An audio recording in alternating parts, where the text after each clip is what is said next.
தகித்திடும் நெருப்பே. அத்தியாயம் 11. கண்களை திறக்க முடியாமல் மெதுவாக கண் விழித்தான் யது. முதலில் கண் முழித்தவனுக்கு எங்கே இருக்கிறோம் என்று கூட நினைவில் இல்லை. சுற்றிலும் பார்வையிட தனது அறை என உணர்ந்தவன், இங்க எப்படி வந்தோம்? நைட்டு கெஸ்ட் ஹவுஸ்ல இருந்தோம், அதுக்கப்புறம் என யோசிக்க எதுவுமே அவனுக்கு நினைவில் இல்லை. யோசிக்க யோசிக்க தலை பாரம் ஏறியது. நெற்றியை கையால் தாங்கிக் கொண்டு அவன் பெட்டில் அமர்ந்திருக்க ரூம் கதவை திறந்து கொண்டு காவ்யா உள்ளே வந்தாள். கையில் இருந்த தம்ளரை அவனிடம் நீட்ட அவன் புருவத்தை உயர்த்தி அவளை பார்த்தான். இந்தாங்க குடிங்க என்றாள் காவ்யா. என்னது இது? ஜில்லுன்னு மோர் என அவள் நக்கலுடன் சொல்ல அவன் அவளை முறைத்தான். அட, நீங்க தானே அன்னைக்கு கண்ணன் அண்ணாக்கு சொன்னீங்க, அதான் இப்ப உங்களுக்கு எடுத்துட்டு வந்தேன், குடிங்க என அவள் நீட்ட தலைவலி அதிகமாக இருக்க வேறு வழியின்றி அதை வாங்கி ஒரே முடக்கில் குடித்து முடித்தான். அவன் முழுவதையும் குடித்துவிட்டு தம்ளரை வைக்க காவ்யா அதை எடுத்துக்கொண்டு நகர்ந்தாள். ஒரு நிமிஷம் என எதோ அழைக்க, என்ன சொல்லுங்க என்றாள் காவ்யா. நான் எப்படி இங்க வந்தேன்? எப்படி வந்தேன்னா எப்பவும் போலதான் வந்தீங்க என்றாள் சிரித்துக்கொண்டே. ஏய், எரிச்சல கலப்பாத. நேத்து நான் கோவமா இங்க இருந்து போனேன். ட்ரிங்க்ஸ் அடிச்சுட்டு கெஸ்ட் ஹவுஸ்ல தான் இருந்தேன். அப்ப யாரோ வந்தாங்க என நெற்றியில் கை வைத்து யோசிக்க அவனுக்கு யார் என்று ஞாபகம் வரவில்லை. யார் வந்தாங்கன்னு எனக்கு ஞாபகம் இல்ல, சொல்லு என்னாச்சு? நான் எப்படி இங்க வந்தேன் என்றான் யது. எனக்கு எதுவும் தெரியாது, நான் நல்லா தூங்கிட்டேன். காலையில எழுந்து பார்த்த நீங்க படுத்திருந்தீங்க என்றாள் காவ்யா. அவள் சொல்வதை நம்பாமல் பார்த்தவன் அப்போதுதான் நினைவு வந்தவனாக, அது சரி, அப்புறம் எப்படி மோர் எடுத்துட்டு வந்த என அவன் சரியாய் கேட்க அதை கேட்டு ஒரு நிமிடம் திணறியவள், உங்களுக்கு போய் கொண்டு வந்தேன் பாருங்க, என்ன சொல்லணும் என்று சொல்லிவிட்டு அவள் தம்ளருடன் செல்ல, ஏய் ஏய் நில்லடி என அவன் கத்த அவள் எப்போதோ அங்கிருந்து சென்றிருந்தாள். வெளியே வந்த காவ்யா, சாரிங்க, நேத்து நடந்தது தெரிஞ்சா நீங்க ரொம்ப கஷ்டப்படுவீங்க. குற்ற உணர்ச்சியில என்ன பார்க்க சங்கடப்படுவீங்க. உங்களை அந்த நிலைமையில என்னால பார்க்க முடியாது. என்ன நடந்துச்சுன்னு உங்களுக்கு தெரியாம இருக்கிறது தான் நல்லது என நினைத்தவள் தம்ளரை கிச்சனுக்கு சென்று வைத்தாள். என்னம்மா, இன்னைக்கு எல்லா ஏற்பாடும் பண்ணியாச்சா என்றார் சீதா. பண்ணியாச்சு அத்த. மாப்பிள்ளை வீட்டுல பேசுனியா? என்ன சொன்னாங்க? பேசிட்டேன் அத்த, ஈவினிங் வரேன்னு சொல்லியிருக்காங்க. சரிம்மா, ஏதாவதுனா என்ன கேளு, சரியா? சரிங்க அத்த, இப்ப வந்துடுறேன் என்றவள் அங்கிருந்து சென்றாள். நேராக தாராவின் அறைக்கு சென்றாள். இரவு அவளது திட்டம் நிறைவேறாததை நினைத்து கோபத்துடன் அமர்ந்திருந்தாள்.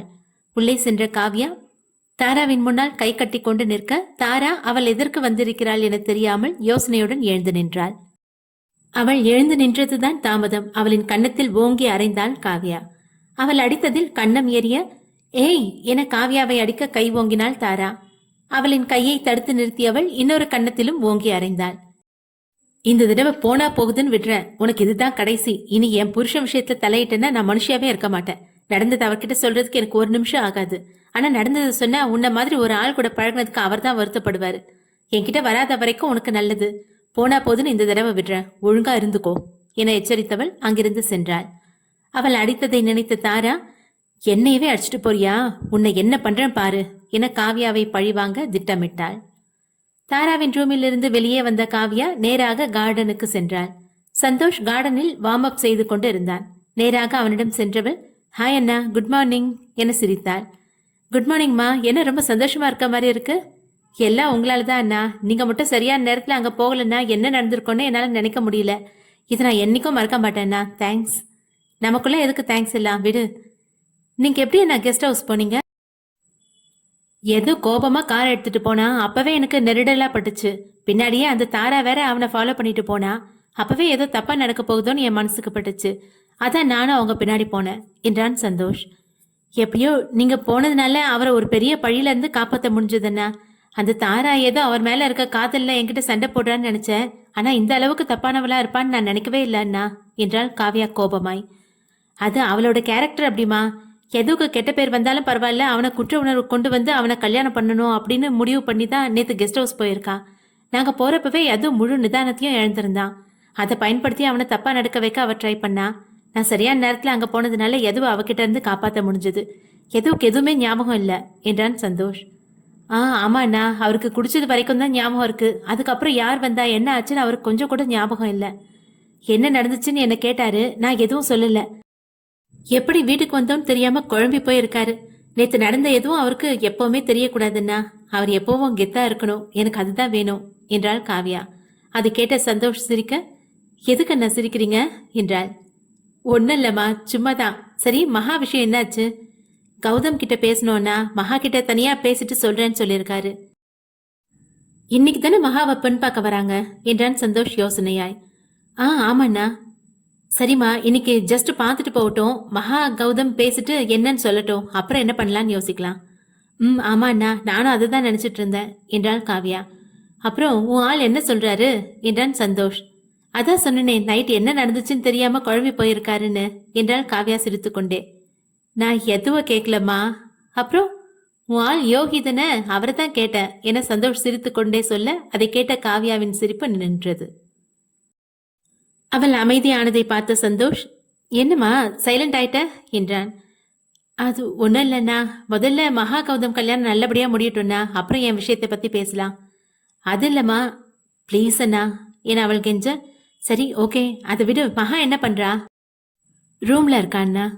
சரிம்மா, எப்பவும் அவன் மேல ஒரு கண்ணு வை. அடிக்கடி ஆறுதலா பேசு, தப்பான முடிவு எடுக்காம பாத்துக்கணும். சரி அண்ணா, நாளைக்கு கௌதம் கிட்ட பேசினானா இதுக்கு ஒரு முடிவு தெரிஞ்சிரும். சரிம்மா, நாளைக்கு கௌதம் கிட்ட பேசுறத பத்தி மகா கிட்ட சொல்லிட்டியா? இல்ல, இனிமேல் தான் சொல்லணும். சரி, லேட் பண்ணாத, போய் பேசு. இன்னைக்கு பெரியவங்க என்ன பேசினாலும் அமைதியா இருக்க சொல்லு. கௌதமும் எவ்வளவு பேசி ஒரு முடிவுக்கு வரட்டும், அப்புறமா பாத்துக்கலாம். ஓகே அண்ணா, நான் போய் அவளை பாக்குறேன் என அங்கிருந்து செல்ல, இவ்வளவு நேரமும் இருவரும் தோட்டத்தில் நின்று சிரித்து பேசியது, அவள் வருத்தப்பட்டது, அவன் சமாதானப்படுத்தியது என அனைத்தையும் தனது அறையின் பால்கனியில் இருந்து பார்த்து கொண்டிருந்த யதுவிற்கு அடக்க முடியாத அளவிற்கு கோபம் வந்தது. கோபத்தில் அங்கிருந்த பூஜாடியை தள்ளிவிட அது அவனது கையை கிழிக்க ரத்தம் வழிந்தது. அதை பொருட்படுத்தாமல் பெட்டில் சென்று அமர்ந்தான் யது. கையில் ரத்தம் வழிந்து கீழே சொட்டியது. அவனது எண்ணமோ காவ்யாவின் மேலேயே இருந்தது. மகாவின் ரூமிற்கு போக வந்த காவ்யா அப்போதுதான் தனது போனை எடுக்காமல் வந்ததை உணர்ந்தவள் அதை எடுத்துக்கொண்டு செல்லலாம் என அறைக்கு வந்தாள். யது பெட்டில் அமர்ந்திருப்பதை பார்த்தவள் தோலை குலுக்கிவிட்டு போனை தேடினாள். போனை கண்டுபிடித்து எடுத்து திரும்பியவள் அப்போதுதான் அவனது கையில் ரத்தம் வழிவதை பார்த்தவள் பதறிப்போய் அவனது கையை பற்றினாள். என்னாச்சுங்க, எப்படி கை கிழிச்சது? ஐயோ, இவ்வளோ ரத்தம் போகுதே என்றவள் ஓடிச் சென்று ஃபர்ஸ்ட் எய்ட் பாக்ஸை எடுத்துக்கொண்டு வந்தாள். அவனது கையை தனது மடியினில் வைத்து ரத்தத்தை துடைத்து சுத்தப்படுத்தியவள் மருந்து போட அவனுக்கு காயம் எரிந்தது. அதில் அவன் முகம் சுருங்க, சாரிங்க என பதறியவள் அவனது காயத்திற்கு ஊதிவிட்டாள். அவனுக்கு வலித்தால் அவளது முகம் வாடுவதை உணர்ந்தவன் அவளையே பார்த்து கொண்டு அமர்ந்திருந்தான். அதே நேரம் அவள் கண்களிலிருந்து கண்ணீர் நிற்காமல் வந்து கொண்டே இருக்க அதை பார்த்தவன் குழம்பி போனான். காயத்திற்கு மருந்திட்டு விட்டு அவள் நிமிர அவன் தன்னையே பார்த்து கொண்டிருப்பதை பார்த்தவள், ரொம்ப வலிக்குதா என்றாள். இல்லை என அவன் தலையசைக்க அவனது கையை மடியிலிருந்து எடுத்தவள், மருந்து போட்டுட்ட, ரெஸ்ட் எடுங்க, பெயின் இருந்தா டேப்லெட் போட்டுங்க என்று விட்டு அவள் அங்கிருந்து செல்ல, என் மேல உனக்கு இவ்வளோ அக்கறையா பூமி என மனதில் நினைக்க கதவு வரை சென்றவள் திரும்பி, கூப்பிட்டீங்களா என்றாள். இல்லையே என்றான் யது. அவள் கதவை சாத்தி விட்டு செல்ல அவன் அப்படியே பெட்டில் படுத்து கண்களை மூட அவனது பொம்மி கண்முன் வந்து நின்றாள். நேராக மகாவின் அறைக்கு சென்றாள் காவ்யா. சுவாதி மகாவிற்கு மருதாணி வைத்துக் கொண்டிருந்தாள். என்ன பண்றீங்க ரெண்டு பேரும் என கேட்டுக்கொண்டே உள்ளே சென்றாள் காவ்யா. வாங்கக்கா, மருதாணி வைக்க சொல்லி அம்மா சொன்னாங்க, அதான் வச்சு விட்டுட்டு இருக்கேன் என்றாள் சுவாதி. மகாவோ தனக்கும் இதுக்கும் சம்பந்தம் இல்லாதது போல் அமர்ந்திருந்தாள். அவளை பார்க்கவே காவ்யாவிற்கு கஷ்டமாக இருந்தது. அவளின் தோலை ஆதரவாக பற்றியவள், எனக்கு புரியுது மகா, உனக்கு இதெல்லாம் கஷ்டமா தான் இருக்கும். ஆனா வேற வழி இல்ல, நீ கொஞ்சம் பொறுத்துட்டு சந்தோஷமா இருக்க மாதிரி நடிச்சுதான் ஆகணும், இல்லனா எல்லாரும் சந்தேகப்படுவாங்க என்றாள் காவ்யா. நீங்க சொல்றதெல்லாம் புரியுதுக்கா, ஆனா என்னால முடியல என காவ்யாவின் தோளில் சாய்ந்து கொண்டு அழுதாள் மகா.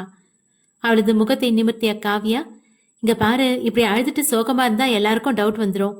அப்புறம் அது நமக்கு தான் பிரச்சனை. நம்ம வீட்டுல தான் சிலர் எப்படா பிரச்சனை கிடைக்கும்னு வெயிட் பண்ணிட்டு இருக்காங்கல்ல, அப்புறம் நம்மளால எதுவும் செய்ய முடியாம போயிடும் என காவ்யா சொல்ல, சாரி, இனி அழமாட்டேன்க்கா என கண்களை துடைத்து கொண்டாள் மகா. குட். அப்புறம் இன்னைக்கு கௌதம போய் பார்த்து பேசின என சொல்ல அவள் ஆர்வத்துடன் காவ்யாவை பார்த்தாள். கௌதமிடம் இவள் பேசியது, அதற்கு அவன் சொன்னது, இறுதியாக மகாவிடம் பேச வேண்டும் என சொல்லியது என அனைத்தையும் சொல்லி முடித்தாள் காவ்யா. சொல்லிவிட்டு காவ்யா நிமிர மகா ஏதோ யோசனையில் ஆழ்ந்தாள். என்னாச்சு மகா, ஏன் அமைதி ஆயிட்ட என்றாள் காவ்யா. இல்லக்கா, அவர் அப்படி என்ன என்கிட்ட பேச போறாரு என்றாள் மகா யோசனையுடன். எனக்கும் தெரியல, நான் பேசினதுக்கு அப்புறமும் மகா என்ன கல்யாணம் பண்ண ஒத்துக்கிட்டா எனக்கு சம்மதம்னு சொன்னாரு என்றாள் காவ்யா. அவன் ஏதோ ஒரு முடிவுடன் தான் அவர் சொல்லி இருக்கிறான் என புரிந்து கொண்ட மகா நாளை என்ன நடக்குமோ என பயந்தாள். சுவாதியும் காவ்யாவும் கூட அதை எண்ணி கவலைப்பட்டனர். தனது அறையில் இருந்த பொருட்களை எல்லாம் உடைத்துக் கொண்டிருந்தாள் தாரா. இவளை பயத்துடன் பார்த்து கொண்டு நின்றிருந்தாள் பிரீத்தி. ஏய் தாரா, ஏன்டி இப்படி பண்ணிட்டு இருக்க? உனக்கு பைத்தியம் ஏதாவது பிடிச்சிருச்சா என்றாள் பிரீத்தி. ஆமா, எனக்கு பைத்தியம் பிடிச்சிருச்சு. எதுவும் எனக்கு வேணும். என்ன ஆனாலும் அவனை என்னால விட்டு கொடுக்க முடியாது. அந்த காவியா கிட்ட நான் தோக்க கூடாது என்றவள் வெறி பிடித்தது போல் எல்லா பொருட்களையும் உடைத்தாள். அவளை தடுத்து நிறுத்திய பிரீத்தி, சரி விடு, இந்த பிளான் சுதப்பினா என்ன, வேற பிளான் யோசிக்கலாம் என்றாள். என்னை அடிச்ச அந்த சந்தோஷையும் காவியாவையும் நான் சும்மா விட மாட்டேன். 2 பேரையும் அசிங்கப்படுத்தி இந்த வீட்டை விட்டு துரத்தாம விட மாட்டேன் என கண்கள் சிவக்க அவள் சொல்ல, அவளை அப்படி பார்க்கவே பிரீத்திக்கு பயமாக இருந்தது. ஏன் இப்படி வெறி பிடிச்ச மாதிரி நடந்துக்கிற தாரா? உன்னை இப்படி பார்க்கவே பயமா இருக்கு. இவ்வளோ ஸ்ட்ரெஸ் ஆகி உனக்கு ஏதாவது ஆயிரப்போகுது என்றாள் பிரீத்தி பயத்துடன்.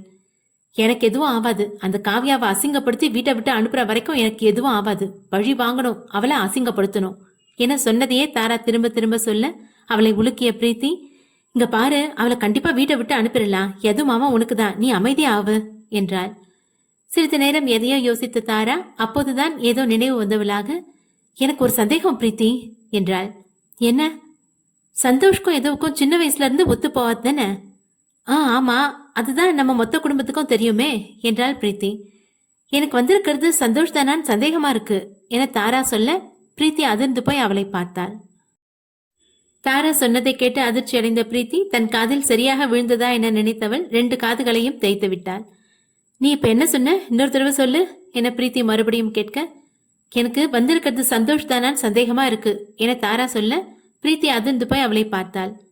என்னடி சொல்ற என்றால் அதிர்ச்சி விலகாமல். ஆமா பிரீத்தி, நீயே யோசிய.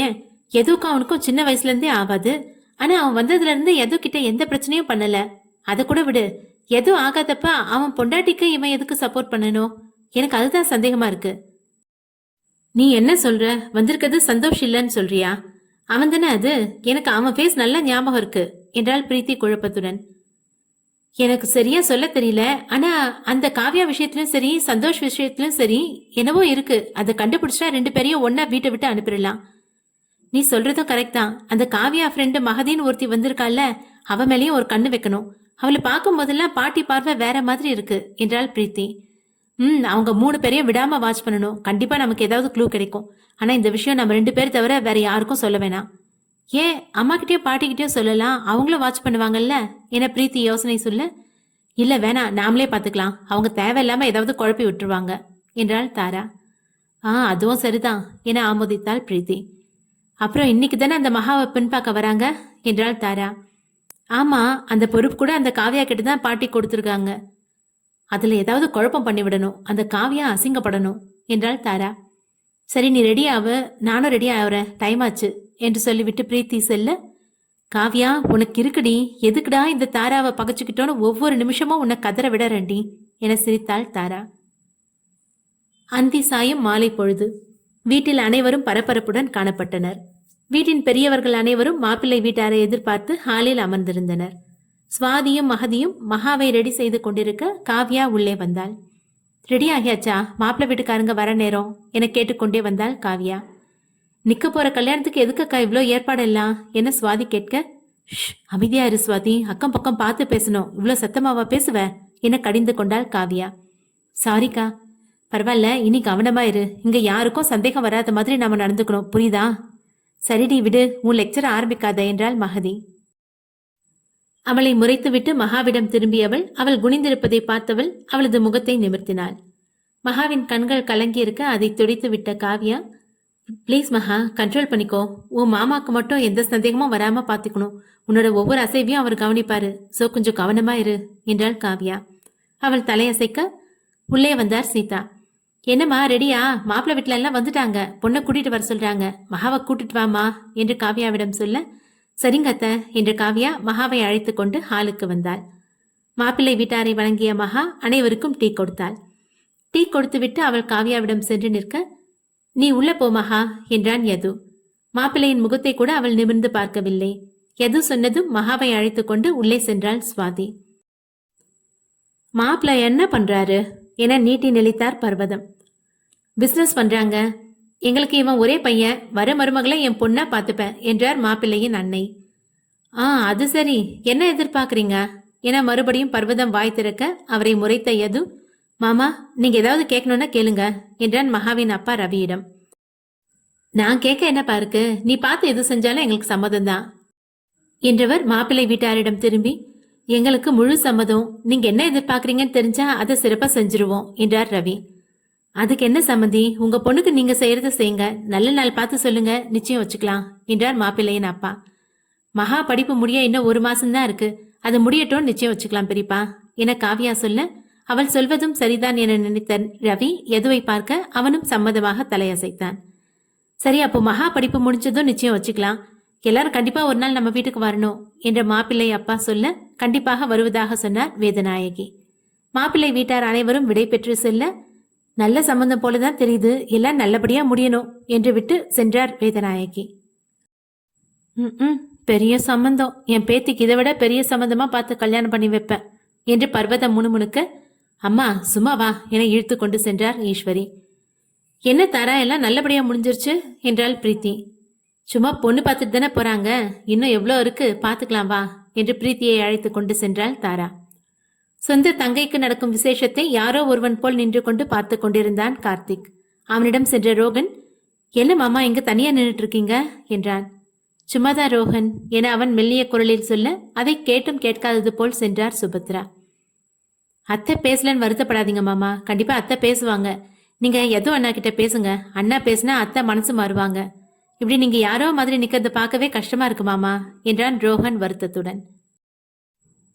சரி ரோகன், நான் எதுகிட்ட பேசுறேன் என கார்த்திக் செல்ல, ரோகனின் தோளில் கை வைத்தான் கண்ணன். என்னாச்சுடா என்றான். கார்த்திக் மாமா மாறிட்டாரு, ஆனா அத்தை தான் அவர்கிட்ட பேச மாட்டேங்கிறாங்க. கார்த்திக் மாமாவும் பழைய மாதிரி மாறிட்டா மகா கல்யாணத்தை சும்மா ஜமாச்சிடலாம் மாமா என சிரித்தான் ரோஹன். எதுகிட்ட பேச சொல்லிருக்கல, அவன் பார்த்துப்பான் விடு என்றான் கண்ணன். ஆதேஷும் ஆதினியும் விளையாட அழைக்க இருவரும் சென்றனர். மகாவின் அறைக்கு சென்ற காவியா அவள் இன்னும் ட்ரெஸ் கூட மாற்றாமல் அமர்ந்திருப்பதை பார்த்தவள், என்ன மகா இது, ஏன் இப்படி உட்கார்ந்துருக்க என்றாள்.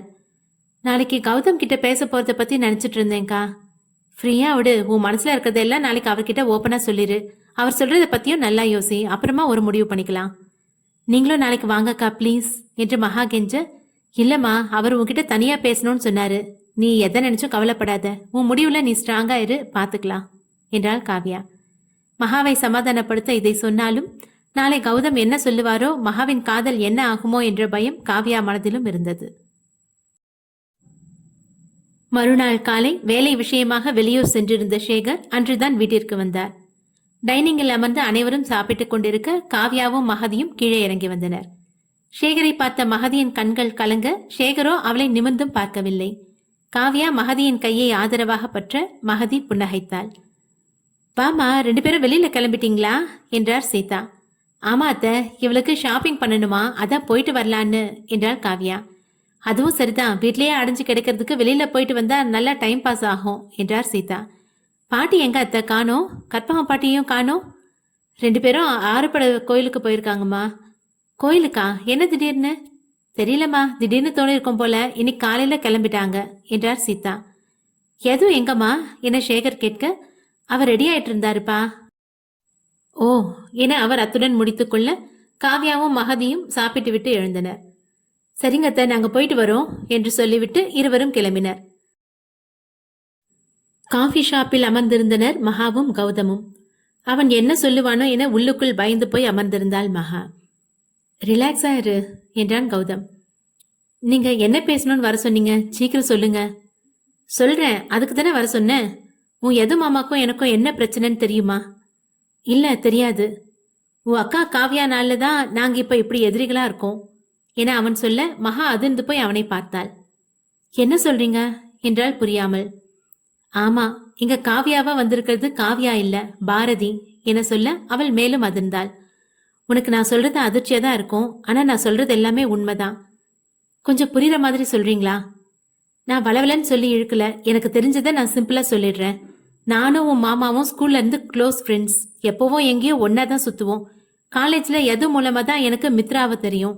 மித்ராவும் எதுவும் ஒன்னா பிறந்த அண்ணன் தங்கச்சி அப்படிங்கிற மாதிரி அட்டாச்சா இருப்பாங்க. எதுவுக்கு தெரியாம நானும் மித்ராவும் லவ் பண்ணோம். நான் எத்தனையோ தடவை எது கிட்ட சொல்லான்னு சொன்னேன். மித்ரா தான் எது தப்பா நினைச்சிருவான்னு சொல்ல வேணான்னு என்ன தடுத்துட்டா. இதுக்கிடையில எது பாரதிய லவ் பண்ணா, பல வருஷமா லவ் பண்ணா. ஒன் சைடு லவ் தான், பாரதிக்கு தன்னை ஒருத்தன் இவ்வளோ லவ் பண்றான்னு கூட தெரியாது. அவனை அவ பார்த்தது கூட இல்ல. நான் எப்படி எதுக்கு க்ளோஸ் ஃப்ரெண்டோ அதே மாதிரி அவனுக்கு வாசு அப்படின்னு ஃப்ரெண்டு ஒருத்தன் இருந்தான். என்னை விட அவன் ரொம்ப க்ளோஸ். வாசுவும் பாரதியும் ஒரே காலேஜ். வாசுவும் பாரதியும் ஒன் சைடா லவ் பண்ணான். ஆனா அது எதுவுக்கு தெரியாது. என்ன நடந்துச்சுன்னு தெரியல. வாசு திடீர்னு சூசைட் பண்ணிக்கிட்டான். அவன் ரூமை செக் பண்ணி பார்த்தப்பதான் அவன் பாரதியை லவ் பண்ண விஷயமே எங்களுக்கு தெரியும். அவன் ஒரு லெட்டர் எழுதி வச்சுட்டு இறந்துட்டான். அதுல அவன் பாரதியை ரொம்ப லவ் பண்ணதாகவும் அதை அவகிட்ட சொல்றப்ப அவ வேற ஒருத்தனை லவ் பண்றேன்னு சொல்லி அவனை அவமானப்படுத்தியதாகவும் அதுக்கு மேல எனக்கு வாழ பிடிக்கல அப்படின்னும் எழுதி வச்சிருந்தான். அதை பார்த்ததும் தன்னோட உயிருக்கு உயிரா இருந்த ஃப்ரெண்டு சாகிறதுக்கு காரணமா இருந்த பாரதியை வெறுத்தான். அவளை பழி வாங்கணும் அப்படிங்கிற எண்ணம் மட்டும்தான் அவன் மனசுல இருந்துச்சு. இது எல்லாத்துக்கும் காரணம் காதல் தான் அப்படின்னு அவன் காதலையும் வெறுத்தான். அதுக்கப்புறம் அவன் பாரதியை எப்படி பழி வாங்குறதுன்னு தான் எந்த நேரமும் யோசிச்சுட்டு இருந்தான். இப்ப அவளை அவன் காதலன் கிட்ட இருந்து பிரிச்சு அவளை பழி வாங்கறதுக்கு தான் அவளை கல்யாணம் பண்ணியிருக்கான் என தனக்கு தெரிந்ததை சொல்லி முடித்தான் கௌதம். அதிர்ச்சியிலிருந்து வெளியே வர மகாவிற்கு நீண்ட நேரம் ஆகியது. சிறிது நேரம் அமைதி நிலவ, காவ்யாவா ஏன் இங்க அவங்க வரணும், எதுக்கு கல்யாணத்துக்கு ஒத்துக்கணும், சேகர் சித்தப்பா ஏன் எதுவும் சொல்லல என அவள் அடுக்கடுக்காய் கேள்வி கேட்க, எனக்கு அதெல்லாம் தெரியாது, எனக்கு தெரிஞ்சது இவ்வளவுதான். சரி, உங்களுக்கும் மாமாக்கும் என்ன பிரச்சனை என அவள் அப்போதுதான் ஞாபகம் வந்தவளாய் கேட்க, வாசு இறந்த கொஞ்ச நாள்ல மித்ராவை நான் உடனே கல்யாணம் பண்ற நிலைமை. எதுகிட்ட சொல்லான்னு பார்த்தா அவன் காதல வெறுத்தான். அவன்கிட்ட சொல்ல மித்ரா ரொம்ப பயந்தான். அதனால அவனுக்கு தெரியாம நாங்க கல்யாணம் பண்ணிக்கிட்டோம். அது தெரிஞ்சதும் அவன் ரொம்ப உடஞ்சிட்டான். நாங்க அவனுக்கு துரோகம் பண்ணிட்டோன்னு எங்களையும் வெறுத்துட்டான். நாங்க எவ்வளவோ முயற்சி பண்ணியும் அவனை சமாதானப்படுத்த முடியல. காலேஜ் முடிஞ்சு தனித்தனியா எல்லாம் செட்டில் ஆனோம். மித்ராக்கு எதுகிட்ட பேசணும்னு ரொம்ப ஆசை. அவ இறக்கிறதுக்கு முன்னாடி கூட அவன்கிட்ட பேசணும், அவன்கிட்ட மன்னிப்பு கேட்கணும்னு நினைச்சா. நான் அவகிட்ட எவ்வளவோ கெஞ்சியும் அவன் வரவே இல்லை. அந்த நிராசையோடு தான் என் மித்ரா இறந்தா. நான் அவ்வளோ கெஞ்சியும் மித்ராவோட கடைசி ஆசையை கூட அவன் புரிஞ்சுக்கல. அப்போல இருந்து எதுவும் எனக்கு எதிரி ஆயிட்டான். அதுக்கு அப்புறம் அவனை அவமானப்படுத்தணும்னு தான் நான் நினைச்சேன். அதனாலதான் உன்னை கடத்தினேன் என கௌதம் அனைத்தையும் சொல்லி முடிக்க மகாவிற்கு என்ன சொல்வது என்றே தெரியவில்லை. யோசித்து பார்க்கையில் எதுவின் மீதோ கௌதம் மீதோ தப்பு இருப்பதாக மகாவிற்கு தோணவில்லை. பாரதியும் கூட வாசுவிடம் என்ன சொன்னாள் என தெரியவில்லை. அவளை தப்பாக எண்ணவும் தோன்றவில்லை. இது எல்லாத்துக்கும் இடையில் யாரோ ஒருவர் மறைந்திருந்து காயை நகர்த்தி இருப்பது போல் தெரிந்தது மகாவிற்கு. அவள் அமைதியாய் இருப்பதை பார்த்தவன், என்ன ரொம்ப யோசனையில இறங்கிட்ட மாதிரி இருக்கு என்று சிரித்தான். எனக்கு என்ன சொல்றதுன்னு தெரியல. இது எல்லாத்துக்கும் மறைவுல ஏதோ ஒரு முடிச்சு இருக்க மாதிரி இருக்கு என்றாள் மகா. அப்படியா, சரி, உன்னை எதுக்கு வர சொன்னேன்னு நான் இன்னும் சொல்லவே இல்லையே என கௌதம் சொல்ல, தெரியும். பாரா, என்ன தெரியும்? எங்க குடும்ப பொறுப்பு முழுசும் எது மாமா கிட்ட தான் இருக்கு. ஏன் சொத்தம் கூட அவர் பேர்ல தான் இருக்கு. எது மாமாவை பழி வாங்க என்ன கல்யாணம் பண்ணிக்குவீங்க, மற்றபடி என்ன பொண்டாட்டியா ஏத்துக்க மாட்டீங்க. இன்னும் பிராங்கா சொல்லணும்னா என்ன கஷ்டப்படுத்தி எது மாமாவை பழி தீர்த்துக்கணும். நான் சொல்றது கரெக்டா என மகா சிரிக்க, தன் மனதில் உள்ளதை மகா அப்படியே சொல்லியதை நினைத்து வியந்தவன், வெரி குட், என கரெக்டா புரிஞ்சு வச்சிருக்க. நீ சொன்னதுதான், எதுவை கஷ்டப்படுத்த அவமானப்படுத்த மட்டும்தான் உன்னை நான் கல்யாணம் பண்ண சம்மதிக்கிறேன். மற்றபடி உன்னை எப்பவும் என் பொண்டாட்டியா நான் ஏத்துக்க மாட்டேன். என் மித்ரா இடத்துக்கு எப்பவும் நீ வர முடியாது. ஒரு சராசரி மனைவி கணவன் கிட்ட எதிர்பார்க்கிற எதையும் நான் செய்ய மாட்டேன். இது எல்லாத்துக்கும் உனக்கு சம்மதம்னா உன்னை கல்யாணம் பண்ணிக்க நான் தயார். ஒன்னும் அவசரம் இல்லை, நல்லா யோசிச்சுட்டு உன் முடிவை சொல்லு என்ற கௌதம் கூலிங் கிளாஸை மாட்டிக்கொண்டு கிளம்ப மகா அப்படியே சிலை என அமர்ந்திருந்தாள். சிறிது நேரம் யோசித்த மகா ஒரு முடிவுடன் தன் போனை எடுத்தவள் காவ்யாவிற்கு கால் செய்தாள். அவளை காஃபி ஷாப்பிற்கு வர சொல்லிவிட்டு காத்திருந்தாள் மகா. காவ்யாவும் மகதியும் வர பதற்றத்துடன் எழுந்து நின்றாள். அவளது முகத்தை பார்த்ததும் ஏதோ சரியில்லை என்பதை உணர்ந்த காவ்யா, என்னாச்சு மகா, போன் பண்ணி உடனே வர சொன்ன? என்னன்னு கேட்டாலும் நேர்ல வாங்க பேசிக்கலான்னு போனை வச்சுட்ட. இங்க வந்து பார்த்தா நீ மட்டும் தான் இருக்க. கௌதம் எங்க என்றாள் காவ்யா. அவர் அப்பவே போயிட்டாரு என்றவள் அமைதியாக. அதை பார்த்த மகதி, என்னாச்சு மகா, கௌதம் என்ன சொன்னாரு என்றாள். அவளிடம் சொல்ல மகா தயங்குவதை பார்த்த காவ்யா, மகதி என் க்ளோஸ் ஃப்ரெண்டு மகா, அவளும் உனக்கு அக்கா மாதிரி தான். உன் விஷயம் எல்லாம் அவளுக்கு தெரியும். சொல்லப்போனா உன் விஷயத்துக்கு எனக்கு ஹெல்ப்பா தான் அவ இங்க வந்திருக்கா. அதனால் நீ எந்த தயக்கமும் இல்லாம சொல்லு என்றாள் காவ்யா. காவ்யாவை பற்றி தனக்கு தெரிந்த உண்மையை மறைத்து மித்ராவை கல்யாணம் செய்ததால் கௌதமிற்கும் யதுவிற்கும் இடையில் ஏற்பட்ட பிரிவை மட்டும் கூறினாள் மகா.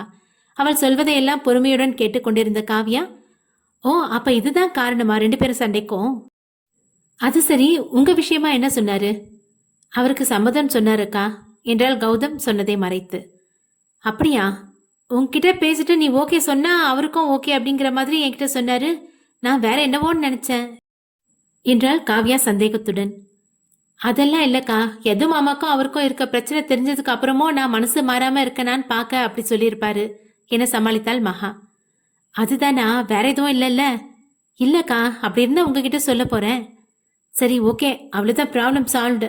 நெக்ஸ்ட் கல்யாண வேலையை பார்க்க வேண்டியதுதான் என சிரித்தாள் மகதி. அக்கா, நீங்க சாதாரணமா சொல்லிட்டீங்க, எனக்கு எது மாமாவை நினைச்சாவே பயமா இருக்கு என மகா சொல்லும் போதே அவளது கால்கள் நடுங்கியது. லவ் பண்ணா மட்டும் பத்தாதுமா, தைரியம் வேணும் என்றாள் மகதி. உங்களுக்கு எது மாமாவை பத்தி தெரியாதுக்கா, தெரிஞ்சா இப்படி கூலா பதில் சொல்ல மாட்டீங்க என்றாள் மகா. உன் மாமாவை பத்தி இன்னும் உங்க எல்லாருக்கும் தெரியல, சரியான 420 என முணுமுணுத்தாள் மகதி. என்னக்கா சொல்றீங்க? ஒன்னும் இல்ல. சரி, இப்ப என்ன பண்ணலாம்? மகாவும் மகதியும் காவ்யாவை பார்க்க சில வினாடி யோசித்த காவ்யா, உனக்கு எல்லாம் ஓகே அப்படின்னு நீ கௌதம் கிட்ட சொல்லிட்டியா? அவர் என்ன சொன்னாரு என்றாள். இல்லக்கா, நான் இன்னும் எதுவும் சொல்லல. அவர் யோசிச்சுட்டு சொல்லுன்னு சொல்லிட்டு போயிட்டாரு. உங்ககிட்ட பேசிட்டு அவர்கிட்ட சொல்லான்னு நானும் சொல்லல என்றாள் மகா. சரி, அவர் கால் பண்ணு, உனக்கு ஓகேன்னு சொல்லு என காவ்யா சொல்ல மகா போனை எடுத்துக்கொண்டு சென்றாள். அவள் சென்றதும் காவ்யாவிடம் திரும்பியவள், இப்ப கூட ஒன்னும் இல்லடி, இதை எதுகிட்ட சொல்லிட்டு அவங்களே முடிவு பண்ணட்டும்னு அவங்க கிட்ட தள்ளி விட்டுறலாண்டி, நமக்கும் பிரச்சனை தீர்ந்துச்சு என யோசனை சொன்னாள் மகதி. உன்கிட்ட எத்தனை தடவை இதை பத்தி சொல்றது? அவ என்ன நம்பிட்டு இருக்கா, நம்பினவங்களுக்கு என்னால எப்பவும் துரோகம் பண்ண முடியாது. அது மட்டும் இல்ல, நான் அவளுக்கு துணையா இல்லைன்னா அவ எப்ப வேணாலும் தப்பான முடிவை எடுத்துருவா. காதல் தோல்வின்னு ஒருத்தர் சாகிறது ரொம்ப தப்பு. அதுக்கு நான் காரணமா எப்பவும் இருக்க மாட்டேன் என காவ்யா சொல்ல, அங்கு வந்த மகாவின் காதில் அவள் கடைசியாய் சொன்ன வார்த்தை மட்டும் காதில் விழுந்தது. அக்கா இப்படி சொல்றாங்க, இவங்க எப்படி ஒருத்தர் சாகிறதுக்கு காரணமா இருந்திருப்பாங்க? கண்டிப்பா இல்ல, இதுல வேற என்னமோ இருக்கு என நினைத்தவள் காவ்யாவிடம் சென்றாள். அவளை பார்த்ததும் இருவரும் அமைதியாக மகா சென்று அமர்ந்தாள். என்னாச்சு மகா, கௌதம் என்ன சொன்னாரு என்றாள் காவ்யா. அவரே வரேன்னு சொன்னாருக்கா. ஓ சரி ஓகே அக்கா, நீங்க பேசிட்டு இருங்க, நான் வந்துடுறேன் என எழுந்து சென்றாள் மகா. மகா அந்த பக்கம் செல்ல காவ்யாவின் தோளை தொட்டபடி ஹை டார்லிங் என்று சொல்லிக்கொண்டே அருகில் இருந்த இருக்கையில் அமர்ந்தான் யோகி. அவனை அங்கு எதிர்பார்க்காததால் காவ்யாவும் மகதியும் அதிர்ந்து போய் அவனை பார்த்தனர். ஹலோ, என்னாச்சு, ஏன் 2 பேரும் இவ்வளோ ஷாக்கா பாக்குறீங்க என சிரித்தான் யோகி. நீங்க எப்படி இங்க என்றாள் மகதி. இங்க ஒரு ஃப்ரெண்டை பார்க்க வந்தேன், பார்த்துட்டு கிளம்புறப்ப நீங்க 2 பேரும் இங்க இருக்கிறத பார்த்தேன். வீட்டுல சரியா பேச முடியல, அதான் இங்க கொஞ்சம் ஃப்ரீயா பேசலாம்னு வந்தேன். சரி, என்ன சாப்பிடுறீங்க என்றான் யோகி. மகாவும் கௌதமும் வரத்துக்குள்ள இவனை இங்கிருந்து அனுப்பிடுமே என காவ்யா என்ன செய்வது என தெரியாமல் கைகளை பிசைந்தபடி உட்கார்ந்திருந்தாள். அவள் மகதியின் முகத்தை பாவமாய் பார்க்க மகதியும் அவனை எப்படியாவது இங்கிருந்து அனுப்ப வேண்டும் என யோசித்தாள். எதேச்சையாக ஒரு கிளையண்டுடன் அங்கு வந்த யது அவர்கள் மூவரும் அமர்ந்திருப்பதை பார்த்தவன் முகம் இறுகியது. நாம தான் அவ நம்ம மேல பாசம் வச்சிருக்கான்னு தப்பா புரிஞ்சுக்கிட்டோம். அவளுக்கு யோகியை தான் பிடிச்சிருக்கு, அவ யோகியை தான் காதலிக்கிறா. நாம அவங்களுக்கு இடையில இருக்கக்கூடாது, சீக்கிரம் அவளுக்கு டிவோர்ஸ் கொடுக்க ஏற்பாடு பண்ணணும் என நினைத்தவன் அங்கிருந்து சென்றான். யோகியை எப்படி அனுப்புவது என மகதியும் காவ்யாவும் யோசித்துக் கொண்டிருக்க கௌதம் கார் காஃபி ஷாப்பிற்குள் நுழைந்தது. காரை பார்க் செய்துவிட்டு கௌதம் உள்ளே வர அதை பார்த்த மகதி, யோகி என் கூட வா, உன்கிட்ட ஒரு முக்கியமான விஷயம் சொல்லணும் என்றவள் அவனது கையை பிடித்து இழுத்து கொண்டு சென்றாள். அப்பாடா என பெருமூச்சு விட்டாள் காவ்யா. ஹாய் சிஸ்டர், ரொம்ப நேரமா வெயிட் பண்றீங்களா என கேட்டுக்கொண்டே அவளின் முன்னால் அமர்ந்தான் கௌதம். அதெல்லாம் இல்லை சார், நாங்களும் இப்பதான் வந்தோம் என சிரித்தாள் காவ்யா. மகாவை காணாது அவன் சுற்றுமுற்றிலும் பார்க்க அதை உணர்ந்த காவ்யா, மகா இப்போ வரேன்னு சொல்லிட்டு போயிருக்கா, வந்துடுவா என காவ்யா சொல்லிக் கொண்டிருக்கும் போதே மகா அங்கு வந்தாள். என்ன மகா, சிஸ்டர் கிட்ட எல்லாம் சொல்லிட்டியா, என்ன முடிவு பண்ணிருக்கீங்க என்றான் கௌதம். மகா காவ்யாவை பார்க்க அதை புரிந்து கொண்ட காவ்யா, மகா எல்லாம் சொன்னா சார், உங்க 2 பேருக்கும் இடையில இருக்க பிரச்சனை பத்தி. அவளுக்கு அதனால எந்த பிரச்சனையும் இல்லை, உங்களை கல்யாணம் பண்ணிக்க அவளுக்கு முழு சம்மதம். நீங்க உங்க வீட்டுல சொல்லி உங்க அம்மா அப்பாவை கூட்டிட்டு வாங்க என்றாள். அவள் அப்படி சொன்னதும் ஏதோ பெரிய ஜோக்கை கேட்டது போல் சிரித்தான் கௌதம். மகாவும் காவ்யாவும் எதுவும் புரியாமல் ஒருவர் பார்த்து கொண்டனர். எதுக்கு இவன் இப்படி சிரிக்கிறான் தானே பாக்குறீங்க, சொல்றேன் என்றவன் தனது முடிவை கூற மகாவும் காவ்யாவும் அதிர்ந்து போயினர். வீட்டிற்கு வந்த யது யாரிடமும் எதுவும் பேசாமல் தனது அறைக்கு சென்றான். அவனது முகம் வாடியிருப்பதை பார்த்த சீதா மனது தாங்காமல் காஃபி எடுத்துக்கொண்டு அவனது அறைக்கு சென்றார். ரூமில் லைட் கூட போடாமல் இருட்டாக இருப்பதை பார்த்த சீதா லைட்டை போட்டார். லைட் வெளிச்சம் கண்களை கூச கண்களை விழித்த யது சீதா வந்திருப்பதை பார்த்து படுக்கையிலிருந்து எழுந்து அமர்ந்தான். எதுக்குண்ணா, இந்த காஃபி எடுத்துக்கோ. அவன் எதுவும் பேசாமல் அமைதியாக காஃபியை எடுத்து குடித்தான். அவனையே பார்த்து கொண்டிருந்தவர், எதுக்கண்ணா என அவனது தலையை ஆதரவாக வருடினார். சொல்லுங்கம்மா. ஏன் கண்ணா ஒரு மாதிரி இருக்க, கம்பெனியில் எதுவும் பிரச்சனையா? அதெல்லாம் எதுவும் இல்லம்மா, கொஞ்சம் ஒர்க் அதிகம், தலைவலி தாங்க முடியல, அதான் வந்து படுத்துட்டேன் என்றான் யது. உண்மையாவே வேற எதுவும் பிரச்சனை இல்லைல்லப்பா என்றார் தாயாக. எனக்கு என்னம்மா பிரச்சனை, அதெல்லாம் எதுவும் இல்லை, நீங்க எதையும் போட்டு குழப்பிட்டு இருக்காதீங்க என சிரித்தான் யது.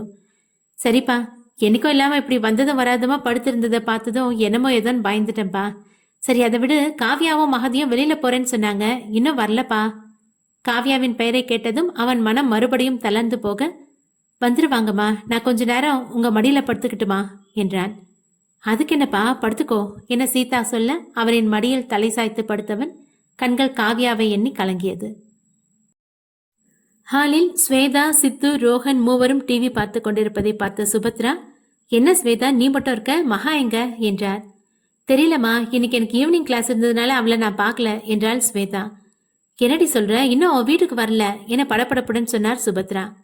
அத்தை இப்ப என்னாச்சுன்னு நீங்க இவ்வளவு பதட்டப்படுறீங்க, அவ என்ன சின்ன குழந்தையா, வந்துருவா விடுங்க என்றான் ரோகன். என் நிலைமை புரியாம இவன் வேற என நொந்தவர், சிதுக்கண்ணா நீ போய் என்னன்னு பார்த்துட்டு வரியா என்றார். அத்தை நீங்க டென்ஷன் ஆகாதீங்க, நான் மகாவுக்கு கால் பண்ணி பாக்குறேன் என சித்து போனை எடுத்துக்கொண்டு சென்றான். அங்க வந்த கார்த்திக், என்னாச்சுமா, ஏன் இவ்வளவு பதட்டமா இருக்கீங்க என்றான். அவனிடம் பேச விருப்பம் இல்லாமல் சுபத்ரா முகத்தை திருப்பிக் கொள்ள ரோகனிடம் சென்றவன், என்னாச்சுடா, அம்மா ஏன் இவ்வளவு பதட்டமா இருக்காங்க என்றான். அட அது ஒண்ணு இல்ல மாமா, மகா இன்னும் காலேஜ்ல இருந்து வரல, அதான் அத்தை டென்ஷனா இருக்காங்க என்றான் ரோகன். சுவாதி நீயும் அவள ஒன்னதானே வருவீங்க, மகா எங்க என கேட்க சுபத்ராவிடம் சொன்னதையே அவனிடமும் சொன்னாள். சித்து உள்ளே வர அவனை பார்த்த சுபத்ரா, என்னாச்சு சித்து, மகா என்ன சொன்னா, எங்க இருக்கா என்றார் பதட்டத்துடன். அவ போன் ஸ்விட்ச் ஆஃப்னு வருது அத்தை என சித்து சொல்ல அவரது பதட்டம் அதிகமாகியது. அக்கா வந்துருவாமா, நீங்க ஏன் இவ்வளவு பயப்படுறீங்க என்றாள் சுவாதி. கல்யாணம் நிச்சயம் ஆக போது, வெளியே போனோமா நேரத்துக்கு வந்தோமான்னு இருக்க வேணாமா, பாட்டிங்க 2 பேரும் வேற வீட்டுல இல்ல என அவர் தன் கைகளை பிசைய, என்ன சன்னி என கேட்டுக்கொண்டே வந்தார் சீதா. மகா இன்னும் காலேஜ்ல இருந்து வரல அண்ணி, சித்து போன் பண்ணி பார்த்தா அது ஸ்விட்ச் ஆஃப்னு வருதுன்னு சொல்றான் என்றார் சுபத்ரா. சரி இதுக்கே நீங்க இவ்வளவு பதட்டமா இருக்கீங்க, வந்துருவா விடுங்க என்றார் சீதா. என்ன சீதா இப்படி சொல்ற, என்ன இருந்தாலும் அவளை பெத்தவ அவ, அவளுக்கு கவலை இருக்கதானே செய்யும். உன்ன மாதிரி 3வது ஆளுக்கு அவளோட கஷ்டம் தெரியுமா, அதனாலதான் இப்படி எனக்கு என்னன்னு பேசுற என சொல்லிக் கொண்டே வந்தார் பர்வதம். அவருடன் ஈஸ்வரியும் வந்தார். பர்வதம் சொன்னதை கேட்டு அனைவருக்குமே கோபம் வந்தது. சீதா தான் நிலைமையை சமாளிக்க, வாங்கத்த உட்காருங்க, உங்களுக்கு காஃபி எடுத்துட்டு வரேன் என்று சொல்லிவிட்டு உள்ளே சென்றார். ஈஸ்வரியிடம் பர்வதம் கண்களால் ஜாடை காட்ட அதை பார்த்து சிரித்த ஈஸ்வரி சுபத்ராவின் அருகில் சென்றார். அவரது தோளை தொட்ட ஈஸ்வரி, உங்க வருத்தம் எனக்கு புரியுதுக்கா, எனக்கும் ஒரு வயசு பொண்ணு இருக்கா, வெளியில போன பொண்ணு நேரத்துக்கு வீட்டுக்கு வரலன்னா வயிற்றுல நெருப்ப கட்டிட்டு இருக்கிற மாதிரிதான் இருக்கும், அதெல்லாம் அவங்களுக்கு புரியாதுக்கா. ஆனா அவங்க மட்டும் பொண்ணுக்கு கல்யாணம் பண்ணி அவளை விட்டு பிரியாம இருக்க வீட்டோட மாப்பிள்ளையா பார்த்து கூடவே வச்சுக்குவாங்க என சுபத்ராவை ஏத்தி விட்டார். சீதா காஃபியுடன் வெளியே வர ஒன்னும் தெரியாத பிள்ளை போல் பர்வதம் அருகில் சென்று அமர்ந்து கொண்டார் ஈஸ்வரி. பர்வதத்திற்கும் ஈஸ்வரிக்கும் காஃபி கொடுத்து விட்டு சீதா வர அவரின் கையை பற்றிய சுபத்ரா, நேரம் ஆகவே எனக்கு பயமா இருக்க அண்ணி, எதுகிட்ட ஒரு வார்த்தை சொல்லி என்னன்னு பார்க்க சொல்லுங்களா அண்ணி என்றார். அது அண்ணி, அவன் தலைவலின்னு மாத்திரை போட்டுட்டு இப்பதான் படுத்தான், மகா எங்க போயிட போறா அண்ணி, வந்துருவா இருங்க என்று சொல்லிவிட்டு உள்ளே வந்தார் சீதா. பர்வதம் ஈஸ்வரியின் கையை கிள்ள மறுபடியும் சுபத்ராவிடம் வந்த ஈஸ்வரி, பாத்தீங்களாக்கா, நீங்க புள்ளைய காணோன்னு பதறீங்க, அவங்க பிள்ளைக்கு தலைவலின்னு சொல்லிட்டு அவங்க பாட்டுக்கு போறாங்க, 1000 இருந்தாலும் நமக்கு ஒண்ணுன்னா நம்ம பையன்தான் அக்கா வருவான் என்றார். சுபத்ரா அமைதியா இருக்க கார்த்திக்கிடம் வந்த ஈஸ்வரி, போ கார்த்திக், போய் அம்மா கிட்ட மன்னிப்பு கேளு, இப்போ உன் ஆதரவு தான் அம்மாக்கு வேணும் போ என சொல்ல கார்த்திக் சென்று சுபத்ராவின் காலில் விழுந்து அழுதான். சுபத்ரா திரும்பிக் கொள்ள எழுந்து நின்றவன், என்னை மன்னிச்சிருங்கம்மா, இவ்வளோ நாளும் ஏதோ வேதனையில அப்படி இருந்துட்டேன், இனிமே நீங்க நினைக்கிற மாதிரி நான் இருப்பேன், என்கிட்ட பேசுங்கம்மா ப்ளீஸ், நீங்க பேசலன்னா எனக்கு கஷ்டமா இருக்குமா, செத்துடலாம் போல இருக்கு என அவன் கதறி அழ அவனை ஓங்கி அறைந்தார் சுபத்ரா. என்னடா சொன்ன, இதை கேட்கதான் நான் இவ்வளோ கஷ்டத்தையும் பொறுத்துக்கிட்டு இருந்தேனா என்றவர் அவனது கன்னத்தில் மாறி மாறி அறைந்தவர் அவனை கட்டிக்கொண்டு அழுதார். சரி விடுங்கக்கா, அவன் தான் தப்ப உணர்ந்து மாறிட்டான்ல விடுங்க என்றவர் கார்த்திக்கிடம் திரும்பி, இனியாவது ஒழுங்கா இரு கார்த்திக், இந்த வீட்டோட மூத்த பையன் நீதான் எல்லாரையும் பார்த்துக்கணும் என்றார் ஈஸ்வரி. கண்டிப்பா சித்தி, ரொம்ப தேங்க்ஸ், நீங்க சொன்னதுனால தான் அம்மா என்ன மன்னிச்சு ஏத்துக்கிட்டாங்க என்றான் கார்த்திக். ஈஸ்வரி பர்வதத்தை பார்க்க யாருக்கும் தெரியாமல் பர்வதம் தன் கட்டை விரலை உயர்த்தி காட்டினார். அம்மா நீங்க கவலைப்படாதீங்க, நான் போய் காலேஜ்ல பார்த்துட்டு வரேன் என்று சொல்லிவிட்டு கார்த்திக் வெளியே செல்ல வாசல் வரை சென்றவன் வீட்டின் முன் கார் ஒன்று வந்து நிற்க அப்படியே நின்றான். அவன் அப்படியே நிற்பதை பார்த்து ஹாலில் இருந்தவர்கள் வாசலுக்கு வர காரில் இருந்து இறங்கிய சேகரின் மனைவியும் காவ்யாவின் அம்மாவுமான ரேகாவை பார்த்து அதிர்ந்து நின்றனர். பல வருடங்கள் கழித்து தன் புகுந்த வீட்டிற்கு வந்த ரேகா நெஞ்சம் படபடத்தது. அவர் வருகின்ற விஷயத்தை தன் மகள் காவ்யாவிடம் கூட சொல்லவில்லை. எதுவானாலும் சமாளித்துக் கொள்ளலாம் என முடிவு பண்ணி வந்திருந்தார். சிறு வயதில் பார்த்திருந்தாலும் கார்த்திக்கிற்கு ரேகாவை அடையாளம் தெரிந்தது. கிச்சனிலிருந்து வெளியே வந்த சீதா வெளியே ரேகா நின்றிருப்பதை பார்த்தவருக்கு சந்தோஷம் தாங்கவில்லை. அதே சந்தோஷத்துடன் வெளியே சென்றவர் ரேகாவின் கைகளை பிடித்துக் கொண்டார். ரேகா, நீதான் வந்திருக்கியா? என்னால் நம்பவே முடியல. ஆமா நீ, நான் தான்.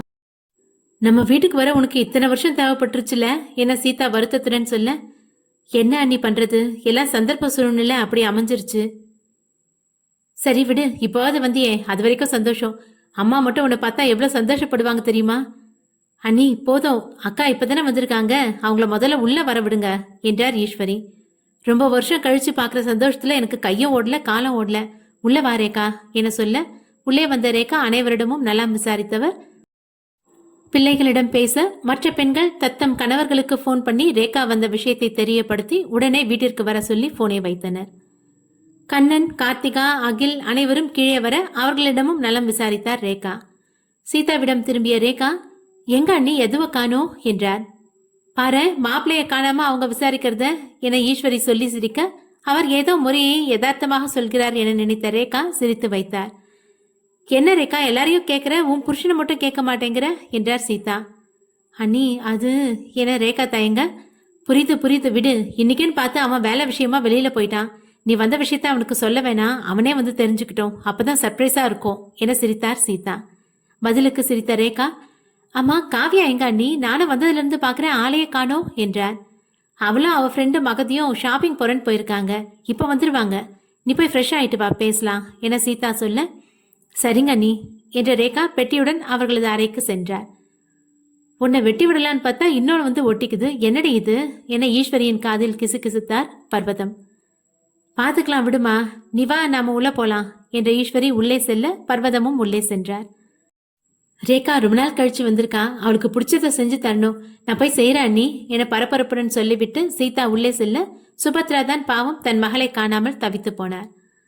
கார்த்திக்கிடம் திரும்பியவர், கார்த்திக் நேரம் ஆயிட்டே இருக்கு, எனக்கு பயமா இருக்குடா, நீ சீக்கிரம் காலேஜ் போய் என்னன்னு பாரு என்றார். சரிம்மா என கார்த்திக் செல்ல, மாமா ஒரு நிமிஷம் நானும் வரேன் என்று சித்துவும் அவனுடன் சென்றான். கண்ணனும் கார்த்திக்கும் என்னவென்று ரோஹனிடம் கேட்க மகா இன்னும் வயிற்றுக்கு வராததை பற்றி சொன்னான் ரோஹன். சுபத்ராவிடம் சென்ற கார்த்திகா, நீங்க கவலைப்படாதீங்க அத்தை, பஸ் எதுவும் கிடைக்காம இருக்கும், அதான் 2 பேரும் போயிருக்காங்கல்ல, மகாவை கூட்டிட்டு வந்துருவாங்க என்று விட்டு உள்ளே சென்றாள். கண்ணனும் அதையே சொல்லிவிட்டு செல்ல கவலையுடன் சோஃபாவில் வந்து அமர்ந்தார் சுபத்ரா. ரேகா குளித்து முடித்து ஃப்ரெஷ் ஆகி வர ஆண்கள் அனைவரும் வந்திருந்தனர்.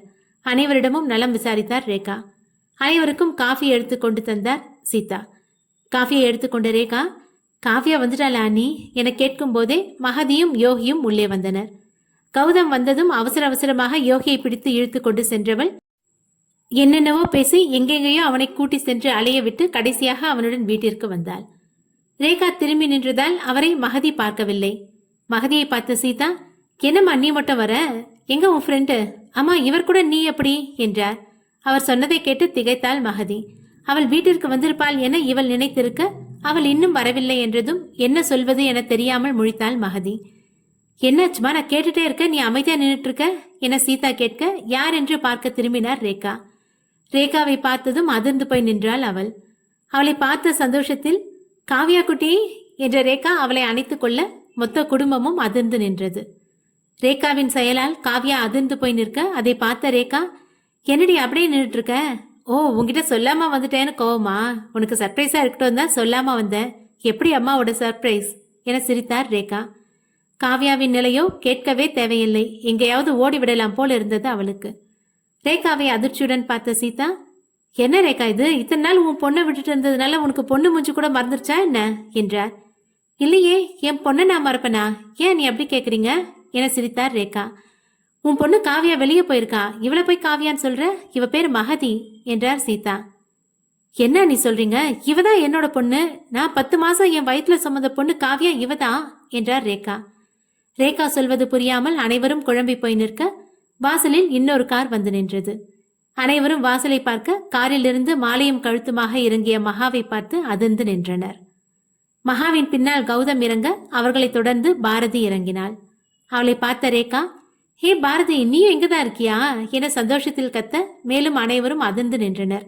அவரை எதிர்பார்க்காத பாரதியும் அதிர்ந்து போய் நின்றாள். நாளைக்கு இதே டைம் அடுத்த எபிசோட் அப்லோட் ஆகும். மறக்காம சப்ஸ்கிரைப் பண்ணி நோட்டிபிகேஷனை ஆன் பண்ணி வைங்க. நன்றி.